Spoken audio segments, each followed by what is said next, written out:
Hello बेटे, I hope all of you are well and also your study is going very well.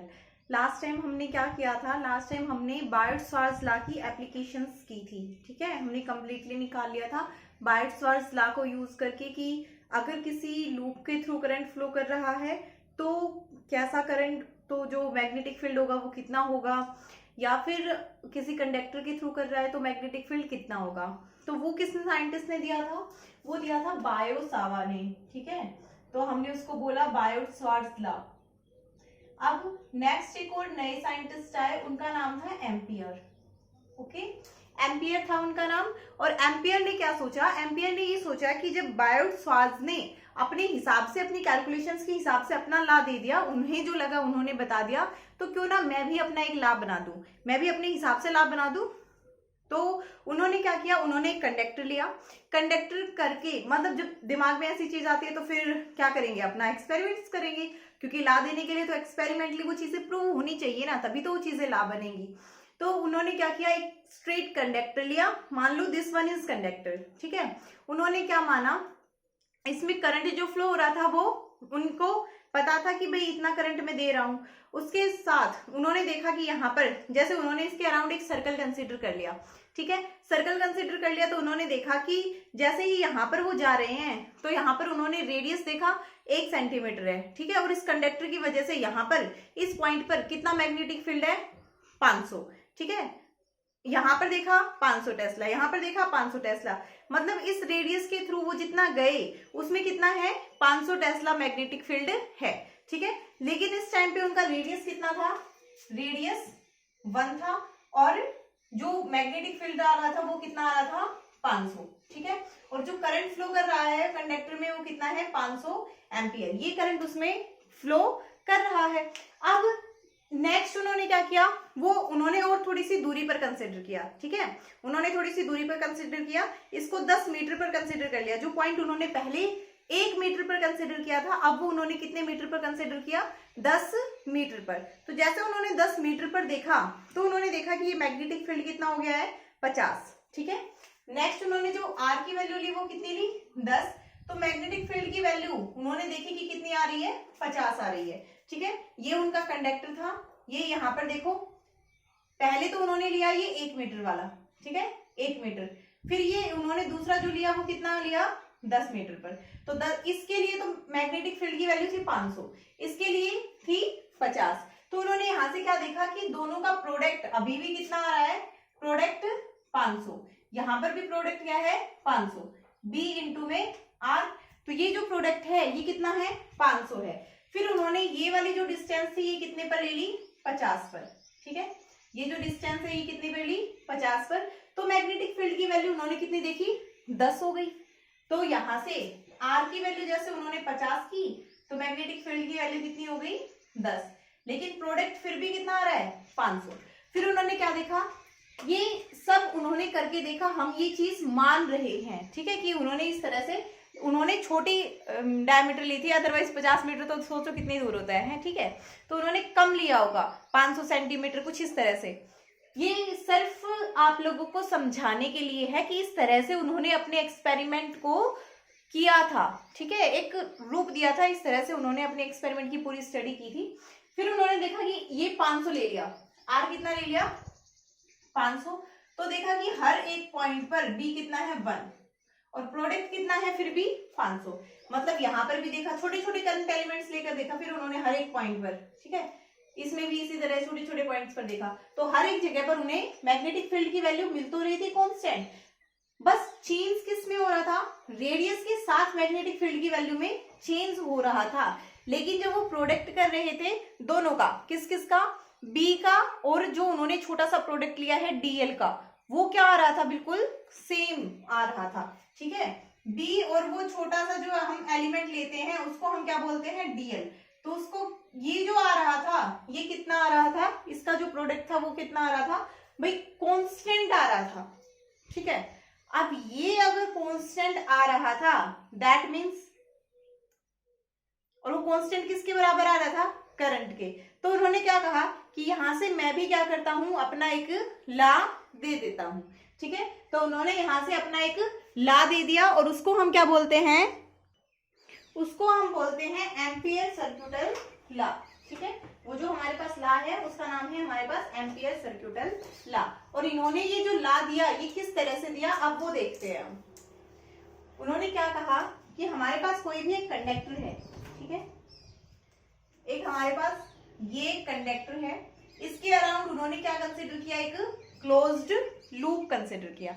Closed loop consider करके उन्होंने इस conductor में ये जो लूप है इसमें छोटे छोटे क्या कंसिडर किए, टुकड़े कंसिडर किए, और उन छोटी छोटी लेंथ्स को उन्होंने क्या बोला, डीएल। ठीक है, उन छोटी छोटी लेंथ को क्या बोला, डीएल बोला। कंडक्टर में करंट ऊपर की तरफ फ्लो कर रहा है, ठीक है, तो मैग्नेटिक फील्ड की डायरेक्शन इधर हो जाएगी।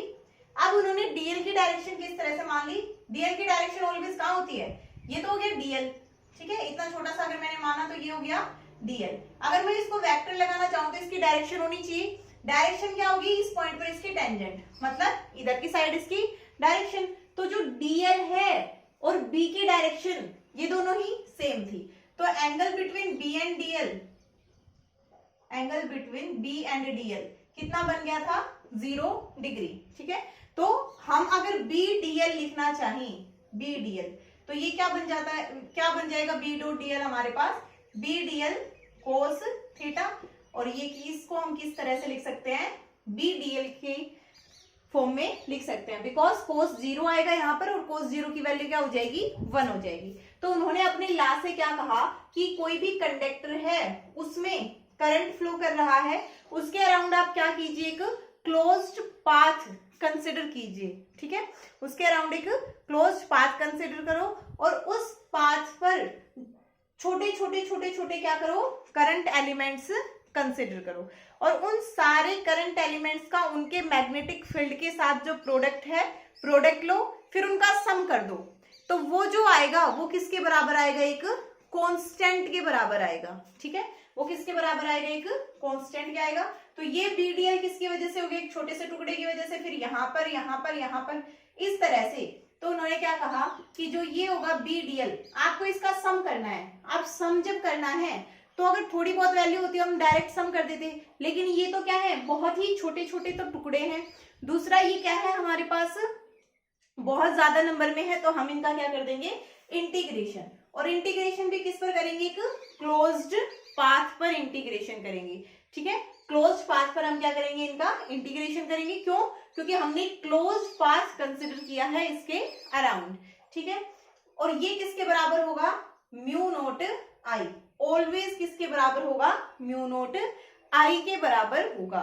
ठीक है, बी डॉट डीएल हमेशा ही किसके बराबर होगा, म्यू नोट आई के बराबर होगा, जब आप इसका पूरे पर क्या ले दोगे, क्लोज्ड इंटीग्रल ले दोगे। ठीक है, तो ये हमेशा इसके बराबर होगा। ये इन्होंने क्या किया था, अपना ला दिया था कि जो ला है, मेरा जो ला है, आपने जो ये क्लोज्ड लूप कंसिडर किया है, इसके अराउंड आप अगर इंटीग्रेशन कर दोगे बी के इस प्रोडक्ट के साथ, तो वो क्या आ जाएगा, म्यू नोट आई। और ये एम्पियर ने दिया था, तो इसलिए इसका नाम क्या पड़ा, एम्पियर। दूसरा, इसके अराउंड एक सर्किट ही तो कंसिडर किया है ना, तो ये क्या बन गया, सर्क्यूटल, एम्पियर सर्क्यूटल लॉ। ठीक है, क्या नाम पड़ा इसका, ampere सर्क्यूटल law. I think clear हो गया होगा। डायरेक्शन बेटा, बी और डीएल की डायरेक्शन दोनों क्या है, सेम डायरेक्शन में है। ठीक है, सेम में कैसे है ये समझ में आ गया होगा, बिकॉज यहाँ पर क्या है, हम डीएल की डायरेक्शन कैसे लेते हैं, टेंजेंट लेते हैं। ठीक है, अलोंग दैट टेंजेंट हम लेते हैं, जो डीएल है उसी के अलोंग टेंजेंट लेंगे, तो बी और डीएल की डायरेक्शन क्या हो जाएगी, बिल्कुल ही सेम हो जाएगी। दूसरा, जब करंट ऊपर की तरफ फ्लो कर रहा है तो मैग्नेटिक फील्ड की डायरेक्शन कैसे होगी, राइट हैंड थंब रूल से दी जाएगी, या फिर आप उसको राइट हैंड रूल बोल सकते हो, whatever you want to say, तो उससे इसकी डायरेक्शन दी जाती है। हम पीछे के लेक्चर्स में डायरेक्शन पर बहुत अच्छे से डिस्कस कर चुके हैं और हमें डायरेक्शन बहुत अच्छे से क्लियर भी है। ठीक है, तो यहाँ से ये डायरेक्शन राइट हैंड रूल से दी जाएगी। उसने जो ला दिया था उस ला की स्टेटमेंट ये है आपके पास। अब जो हम नेक्स्ट करेंगे वो क्या करेंगे, यहाँ पर पहले तो इसकी डेफिनेशन लिख लेते हैं एक बार के लिए। एम्पियर सर्क्यूटल लॉ की क्या डेफिनेशन होगी, तो क्या डेफिनेशन होगी भाई एम्पियर सर्क्यूटल लॉ की, क्या कहा है एम्पियर ने, एम्पियर सर्क्यूटल लॉ। तो क्या डेफिनेशन हो जाएगी इसकी, that line integral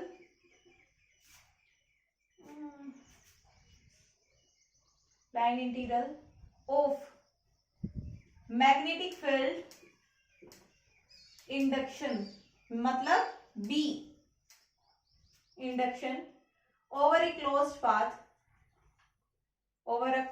path in vacuum, vacuum में, मीडियम में होगा तो मीडियम की परमिएबिलिटी भी मल्टीप्लाई हो जाएगी, ठीक है।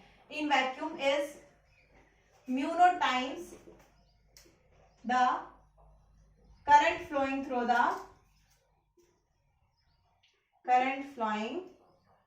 द कंडक्टर, ठीक है। क्या होगा, mu not times current flowing through the conductor. इसके नीचे ये लिख देना B डॉट DL बराबर म्यू नॉट I, ओके। अब B और DL के बीच में तो क्या है, एंगल 0 है, तो आप इसको इस तरह से भी लिख सकते हो, म्यू नॉट I। डायरेक्शन किससे गिवन होगी, direction will be given bye right hand rule, direction will be given bye right hand rule. Direction कौन देगा, राइट हैंड रूल देगा इसकी डायरेक्शन को। नेक्स्ट देखो, अगर आपके पास दो कंडक्टर्स हैं, ठीक है, और उस जो आपने कंसिडर किया है क्लोज्ड पाथ, जो भी आपने कंसिडर किया है, उसके अराउंड दो कंडक्टर्स, उसमें से दो कंडक्टर्स पास हो रहे हैं। एक में तो है करंट I1, दूसरे में है करंट I2, ठीक है, और दोनों अपोजिट डायरेक्शन में है। दोनों की डायरेक्शन क्या है, अपोजिट है। लेट अस टेक I1 की डायरेक्शन को तो हमने क्या ले लिया, पॉजिटिव, और I2 वाली डायरेक्शन को क्या ले लिया, नेगेटिव। तो ला क्या बन जाएगा, BDL over closed path will be I1 minus I2 mu not times I1 minus I2, और ये क्या हो जाएगा, mu not times IE, where IE is the total current flowing through the loop या passing through the loop, whatever you want to write.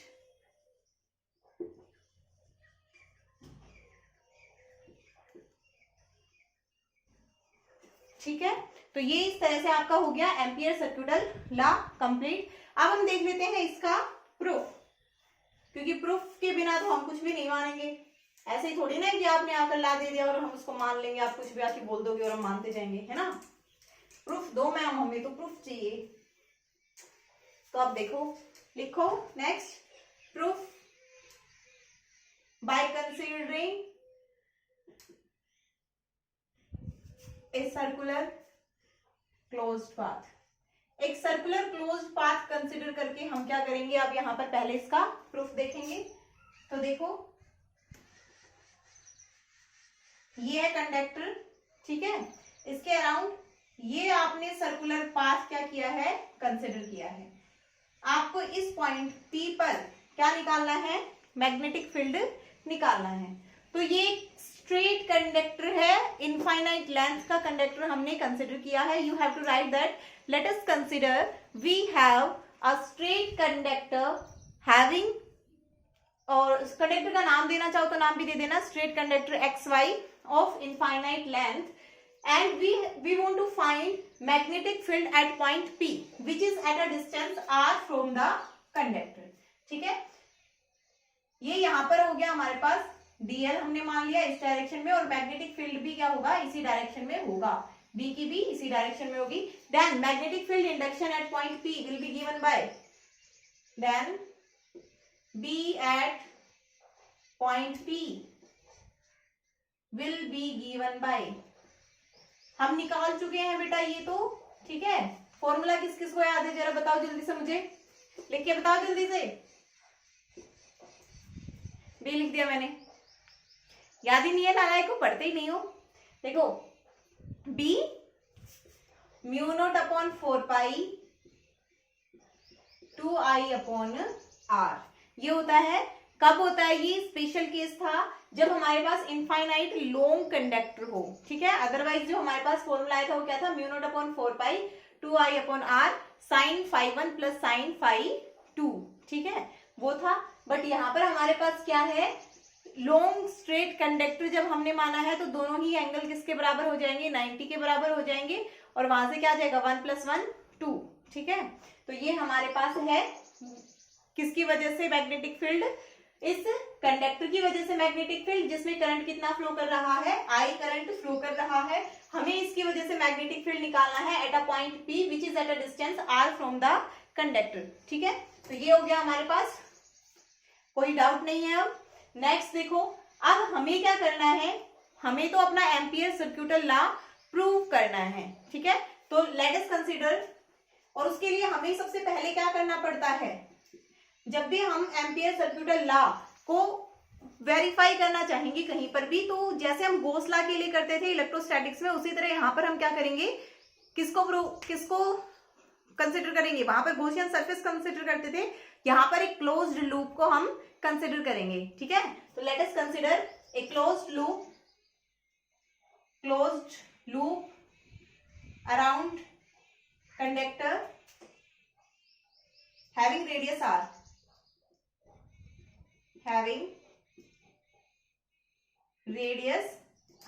ठीक है, ये हमने क्लोज लूप कंसिडर कर लिया है, इसका रेडियस कितना है r, इसका रेडियस है।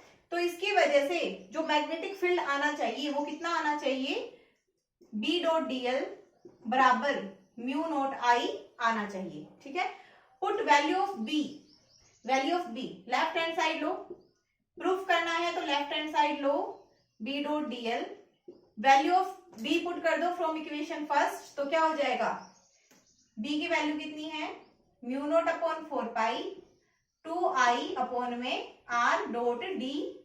ठीक है, क्या आ जाएगा, यहां से जो कांस्टेंट है वो सारे बाहर आ जाएंगे, तो μ0/4π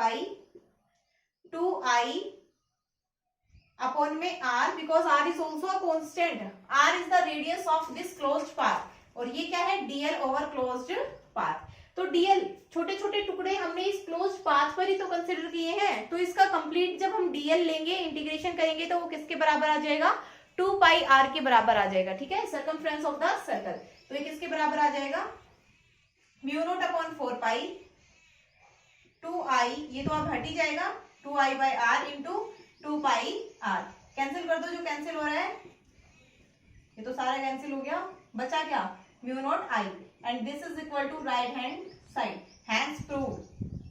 मतलब जो सर्क्यूटल लॉ दिया था एम्पियर ने, वो क्या था, बिल्कुल ही सही है। उसने क्या कहा था कि किसी भी कंडक्टर के अराउंड, किसी भी पॉइंट पर, जिस पॉइंट पर आपको मैग्नेटिक फील्ड पता है, जिस पॉइंट पर आप मैग्नेटिक फील्ड निकाल रहे हो, अगर उसके अराउंड आप कंप्लीट एक क्लोज्ड पाथ कंसिडर करो, तो उस क्लोज्ड पाथ पर जो मैग्नेटिक फील्ड का इंटीग्रेशन होगा, लाइन इंटीग्रल होगा, वो क्या होगा, किसके बराबर होगा, वो एक बिल्कुल ही एक कांस्टेंट होगा। ठीक है, वो एक क्या होगा, कांस्टेंट होगा, और कांस्टेंट किसके बराबर होगा, μ0I के बराबर होगा। ठीक है, μ0 times the current flowing through the conductor. अब तुमने यहां से देखा है कि ये किसी के ऊपर भी डिपेंड नहीं कर रहा, ना तो साइज के ऊपर ना शेप के ऊपर। ठीक है, this does not depend on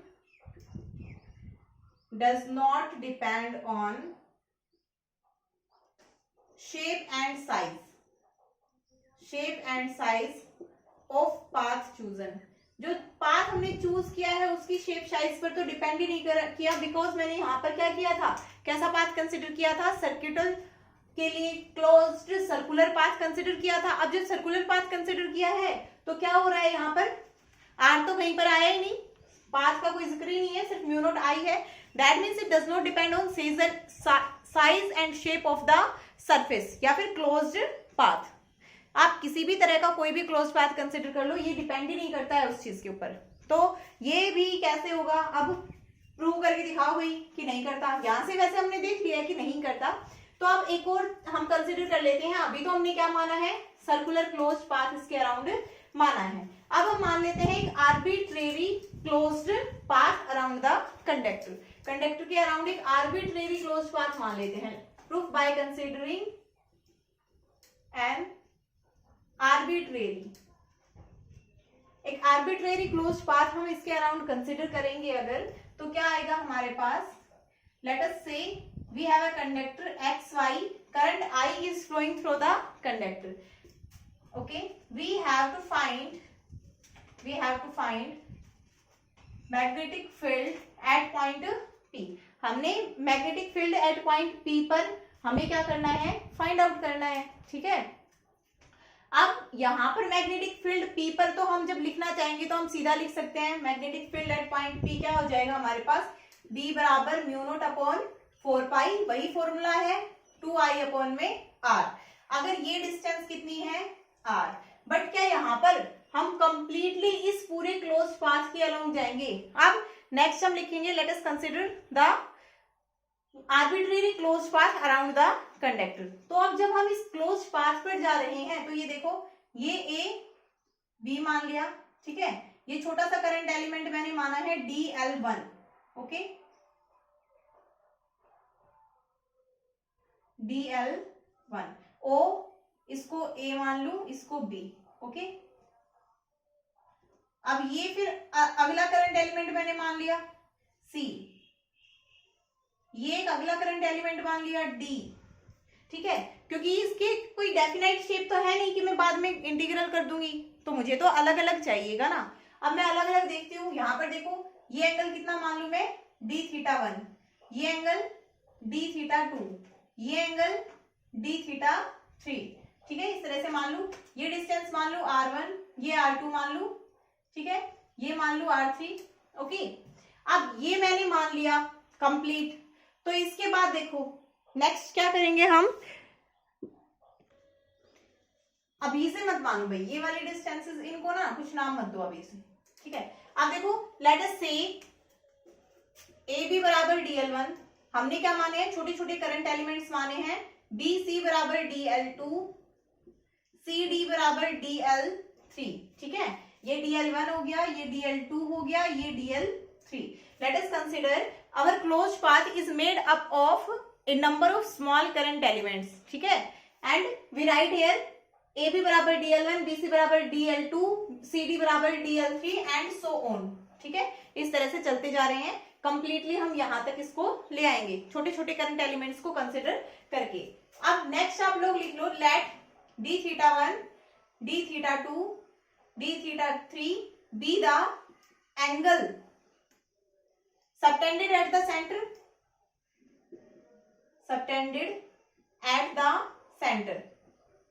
by current elements। और सेंटर कौन सा है बेटा, सेंटर वो है जहां से हमारा कंडक्टर पास कर रहा है, ठीक है। तो यहां से देखो, जब ये अगर एक लाइन है, ये इस तरह से बनाकर आया और कंप्लीटली यहीं पर आ गया, तो टोटल एंगल का सम कितना हो जाएगा, 2 पाई। तो जो ये है d(θ1), d(θ2) plus d(θ3) and so on, इन सब का सम कितना होगा, 2 पाई हो जाएगा, ठीक है। अब देखो हम क्या मान लेते हैं कि ये जो करंट एलिमेंट है ना, ये करंट एलिमेंट किसका है, करंट एलिमेंट को हम एक आर्क मान ले। किसकी आर्क मान ले, एक ऐसे सर्कल की आर्क मान ले जिसका रेडियस कितना है R1। तो एंगल कितना सबटेंड करेगी वो सेंटर के ऊपर, जल्दी बताओ क्या होता है, angle equals to arc upon में रेडियस। तो आर्क कितनी है, DL1 अपॉन में R1। इसी तरह d(θ2) को हम क्या मान ले, एंगल सबटेंड किया है एक ऐसी आर्क ने, DL2 आर्क ने, जो किसका पार्ट है, एक ऐसे सर्कल का पार्ट है जिस सर्कल का रेडियस कितना है R2, ठीक है। तो ये हो जाएगा DL2 अपॉन R2। इसी तरह अगर हम d(θ3) निकालना चाहें तो हम क्या मानेंगे कि जो d(θ3) है वो एक ऐसा एंगल है जो एक आर्क ने बनाया है, और उस आर्क की लेंथ कितनी है, DL3 लेंथ है, ठीक है।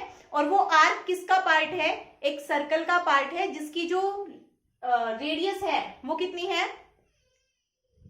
R3, ठीक है। तो ये कितना आ जाएगा, DL3 अपॉन में R3 एंड सो ऑन। इसी तरह आगे तक चलता जाएगा। अब देखो भाई नेक्स्ट हमारे पास क्या है, हमें ये पता चल गया इन सारी चीजों के बारे में। अब हमें निकालना है B.dl, ठीक है।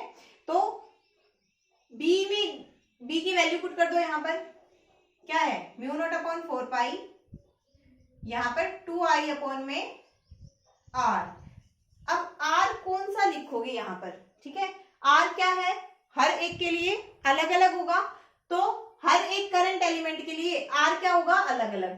तो dv1 कितना हो जाएगा, इस वाले करंट एलिमेंट की वजह से, dl1 की वजह से, तो वो कितना हो जाएगा, mu not I upon 4 pi 2 I upon r1।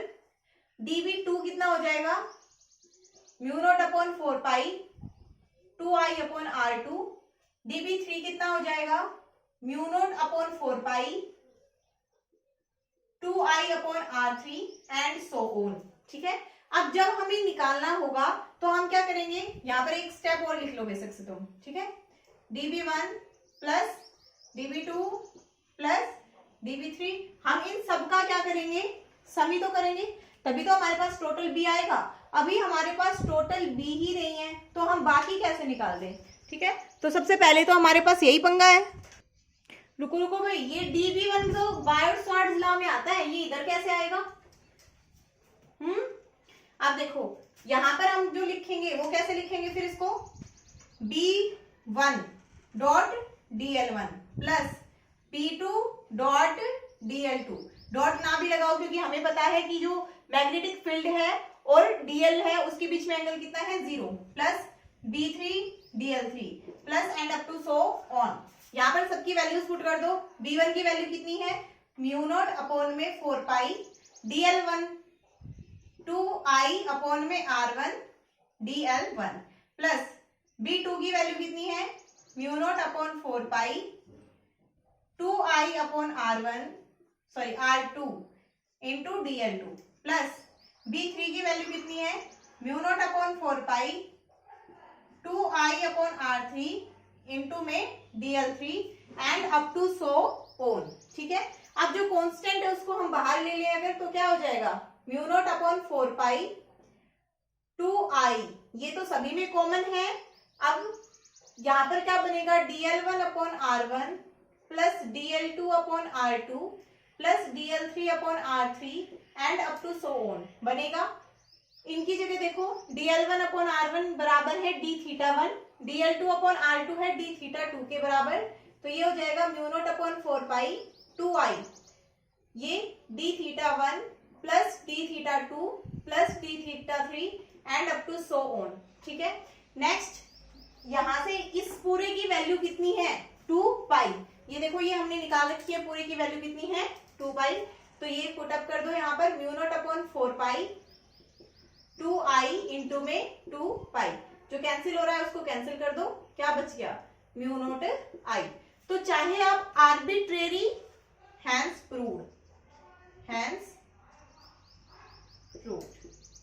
ठीक है, तो चाहे आप आर्बिट्रेरी क्लोज पाथ चूज कर लो या फिर कोई सर्कुलर पाथ चूज कर लो या फिर उसकी कोई भी शेप ले लो, फर्क ही नहीं पड़ता है एम्पियर सर्क्यूटल लॉ को किसी भी जो क्लोज पाथ है उसकी शेप या साइज से। ठीक है, उसको तो सिर्फ और सिर्फ किससे फर्क पड़ता है, जो करंट फ्लो कर रहा है, जो इस कंडक्टर के थ्रू करंट फ्लो कर रहा है उससे उसको फर्क पड़ता है। तो ये कैसा हो गया, बिल्कुल ही सिमिलर हो गया ना टू गॉस लॉ, क्योंकि गॉस लॉ को भी ज्यादा फर्क नहीं पड़ता था शेप वगैरह से, उसको सिर्फ किससे फर्क पड़ता था, उसको सिर्फ और सिर्फ फर्क पड़ता था charge enclosed by the Gaussian surface.